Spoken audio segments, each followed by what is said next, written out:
Salut, c'est Cyril de Web de Fou, j'espère que tu vas bien aujourd'hui. On se retrouve pour un nouveau podcast pour voir ensemble le pouvoir des processeurs de paiement. On va parler monopole, on va parler comment te sortir de cet enfer de monopolisation des comptes de processeurs de paiement. Je parle de Stripe, je parle de PayPal, je parle de tout checkout, je pense de tout ça. On va parler de ça, on va voir du pouvoir qu'ils ont, pourquoi ils monopolisent et comment tu peux t'en protéger. Avant ça, tu connais le truc, tu cliques sur le bouton s'abonner, tu vas dans la description, il y a un lien, ça s'appelle rejoins mes contacts privés, tu cliques dessus, tu mets ton email et tous les matins, tu reçois un podcast comme celui-ci à forte valeur ajoutée avec des informations qui vont changer ta vie et ton business, crois-moi. Ok ? Allez, on y va. Un peu comme beaucoup de choses, quand il y a un système qui fonctionne, il y a un monopole qui se crée. C'est assez dingue, mais c'est terriblement vrai. Tu sais, t'as toujours, on va dire, les deux plus gros qui font 90% du marché. C'est un peu le principe des processeurs de paiement. Tu vois, Stripe n'existait pas il y a 20 ans, il y avait d'autres trucs qui existaient. D'ailleurs, on encaissait des gens en ligne sans Stripe, il n'y avait pas de problème avec ça. PayPal est arrivé à une époque, d'ailleurs, ça a été une sacrée révolution. Et aujourd'hui, qu'est-ce qui se passe ? T'as un gros monopole de PayPal et de Stripe. Alors bien sûr, c'est pas les seuls sur le marché, mais c'est un monopole, clairement. Parce que demain, tu crées un produit en ligne, tu mets tes paiements, qu'est-ce que tu prends Stripe ou PayPal.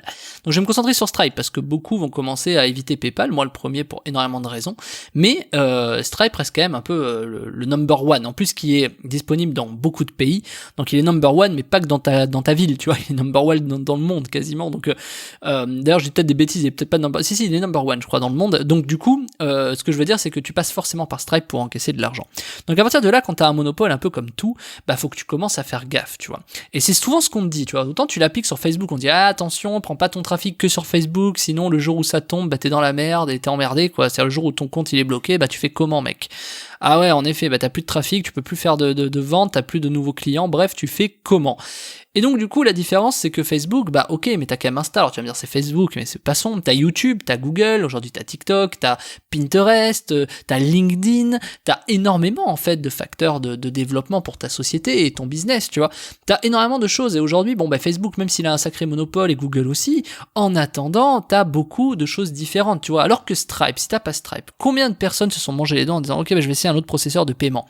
Et le problème c'est quand tu sors de Stripe, tu te rends compte à quel point c'est pertinent. Pourquoi ? Parce que les autres processeurs te prennent beaucoup, tu vois, je pense à tout checkout, qui reste quand même très correct, tout checkout, mais qui a d'autres problématiques. En fait, c'est comme tes outils. T'as des outils qui sont très bien pour certaines choses, mais t'as toujours des faiblesses, t'as pas l'outil parfait, tu vois, tu vas pas créer ton propre processeur de paiement pour avoir les trucs parfaits. Mais du coup, c'est très compliqué de s'en aller d'un monopole, parce que si le monopole est là, c'est qu'il y a une raison, et que forcément, bah, il a des avantages que les autres n'ont pas, tu vois.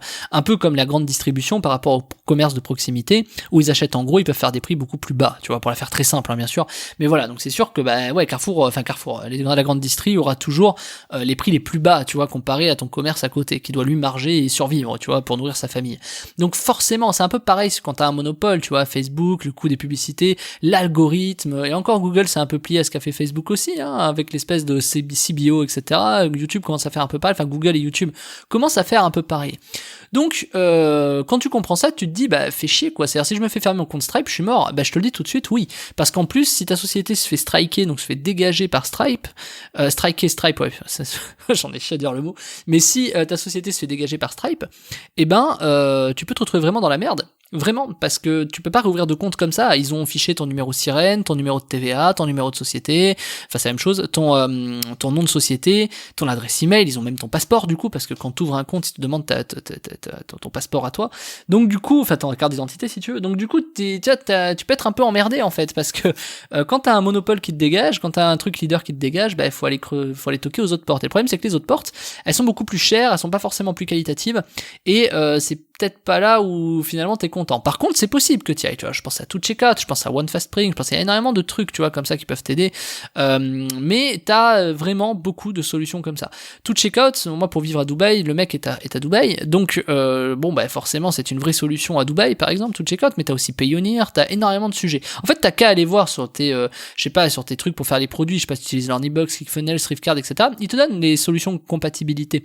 Tu peux même aller sur Zapier, c'est très intéressant parce que Zapier va te donner, ouvre un compte, c'est gratuit, il va te donner un peu toutes les connexions que tu as avec les applications tierces, donc tu peux trouver des systèmes de paiement, tu vois, tu peux taper dans Zapier, voir si le système de paiement existe dans Zapier, tu vois, donc pour te dire que bah, c'est une façon de trouver aussi des concurrents, mais ce sera jamais aussi efficace que Stripe, et puis pas oublier que Stripe, même si bon, bah, on peut à un moment donné être vraiment énervé par Stripe, ils ont un support qui répond, ils répondent toujours aux emails. quand tu fais bien les choses, ils ont pas de problème, etc. Donc ce que je veux dire, c'est qu'il faut que tu soignes ton compte Stripe. C'est un peu comme dire, tu vois, ça, ce que je vais dire te paraît pas dingue, et pourtant de te dire que Stripe a le monopole, ça te paraît peut-être fou, mais c'est un peu comme quand tu fais un compte bancaire, que tu as dans le négatif et que t'es fiché Banque de France, tu vois. Je veux dire, tu peux plus ouvrir de compte. Toi, c'est un peu le même problème. C'est-à-dire, du coup, évite d'être fiché Banque de France, tu vois. Donc, c'est un peu le même principe. Mais ça te paraît évident parce que tu l'es peut-être pas, ou peut-être que tu l'es, mais peu importe, dans le sens où, ouais, il faut faire gaffe. Stripe, faut que tu fasses gaffe au même titre que ta banque. Parce que pas oublier que les processeurs de paiement ne sont que des intermédiaires entre toi, ton produit et la banque. Donc, c'est-à-dire qu'en vérité, ta banque, comment font les boulangeries, tu sais, de proximité? Enfin, tes boulangeries, les magasins de fleurs, etc. Ils ont des petites TPE, tu sais, il y a des sociétés qui vendent des petites machines, là, tu sais, pour les cartes bleues. C'est pareil, c'est des intermédiaires de paiement qui gèrent les paiements pour les banques. Donc en fait, les banques peuvent tout de suite, immédiatement, gérer tes paiements de produits en vérité, tu vois. Alors, faut avoir une longue discussion avec eux, faut connaître un peu comment ils fonctionnent, ça te coûter de l'argent, probablement des développeurs et des machins, mais tu peux le faire. C'est ça que je veux dire, c'est que à la fin, t'as pas mieux que de squeezer les intermédiaires comme Stripe pour passer directement à ta banque. Mais maintenant, tu peux avoir d'autres soucis, bien sûr. Et donc, le problème, c'est vraiment d'aller comprendre que les monopoles sont pas forcément négatifs ou positifs, mais vraiment de te dire que les processeurs de paiement ont vraiment un pouvoir inégalé aujourd'hui, peut-être même plus que Facebook. Ils gèrent l'intégralité des transactions. Puis ça va aller plus loin, c'est-à-dire ils connaissent ton business, ils connaissent ta vie, ils sont obligés de remonter les informations en Europe, avec le CRS, j'ai plus le nom, oui CRS je crois. Donc tu sais, la communication de toutes les banques vers la France notamment, pour qu'ils arrivent à savoir si tu as des comptes à l'étranger, etc. ou pas. Et c'est exactement le même principe, c'est de dire évidemment quand tu as des paiements tu le fais. Et PayPal c'est pareil, hein. Moi j'ai une petite anecdote sur le sujet. PayPal, ils m'ont demandé de vérifier, j'avais mon compte société, et je leur ai dit, à un moment donné, je voulais faire un virement, et ils me disent, il faut que le nom de la banque soit le même que celui du compte, tu vois. Et donc moi j'ai dit, ok, c'est la même société, donc moi la société s'appelle Crazy Web, hein, tu le vois dans les mentions légales, etc. Donc c'était Crazy Web, et j'avais un compte qui s'appelait Crazy Web. Et du coup, j'ai voulu faire le virement, ils m'ont dit, non, ça n'a pas le même compte, parce que votre compte, moi sur ma BNP, si tu veux, j'ai des comptes, j'ai des multi-comptes entre mes comptes perso et mes comptes pro, et du coup, ils m'ont dit, non, le virement veut arriver de votre compte, enfin du nom de Cyril Cotte, quoi, en gros, enfin de mon nom, quoi. Et donc du coup, il y a un petit problème, les gars, parce que c'est pas le même nom. Donc j'ai dit à PayPal, ok, changez-moi le nom de la société par mon nom personnel, s'il vous plaît. Ils m'ont dit, ok, pas de souci, il faut vérifier les passeports, les machins et tout ça. J'aurais dit, ok, mais je veux que ça reste un compte pro, oui, pas de problème, etc. Et du coup, je me retrouve avec un nom en perso, en fait. Ils m'ont transformé le compte en perso, donc ils m'ont dit, c'est bon, si tu veux. Donc j'ai dit, ok, top, mais j'ai quand même eu le doute et je me suis dit, quand même bizarre, il y a mon nom, il y a plus le nom de la société, tu vois, je trouve ça un peu chelou. Je vais dans les paramètres et je me rends compte que c'est un compte en fait perso. Et en fait, ils m'ont même changé le compte pro en compte perso. Et là, c'est plus du tout pareil. Pourquoi? Parce que si je fais un virement de ma société vers mon compte perso, ils vont considérer que c'est une rémunération, tu vois, vers mon compte PayPal personnel. Alors que ce n'est pas le cas, j'ai jamais demandé, c'était un compte pro, tu vois. Et ils m'ont fait la feinte, tu vois. Alors c'est une erreur, si tu veux. Pour eux, c'est une erreur, c'est peut-être un mec qui s'est gouré ou qui a appuyé sur le mauvais bouton.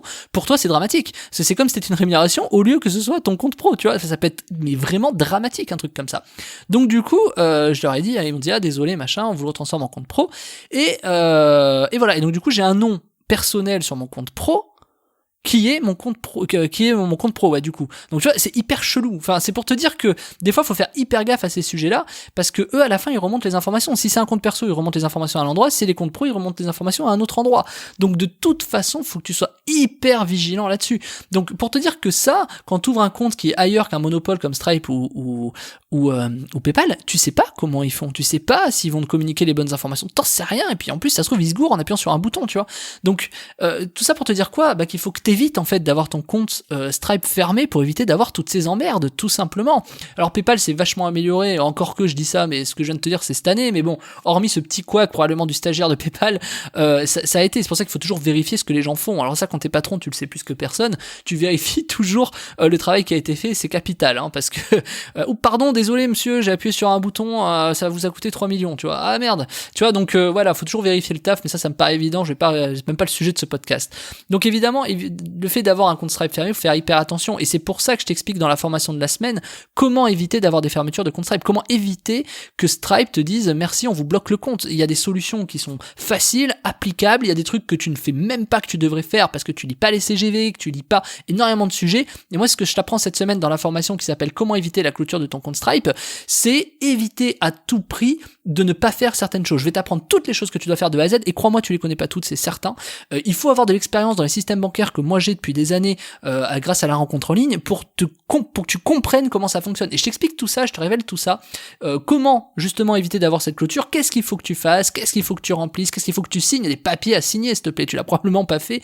Il y a énormément de trucs comme ça, plus, bref, il y a plein d'infos, il y a énormément de sujets, je vais pas tout révéler là, mais il y a beaucoup de choses à faire, et c'est le sujet de la formation de la semaine, tu cliques dessous, ça s'appelle comment éviter la clôture de ton compte Stripe, je te laisse cliquer, on se rejoint de l'autre côté, je te dis à tout de suite.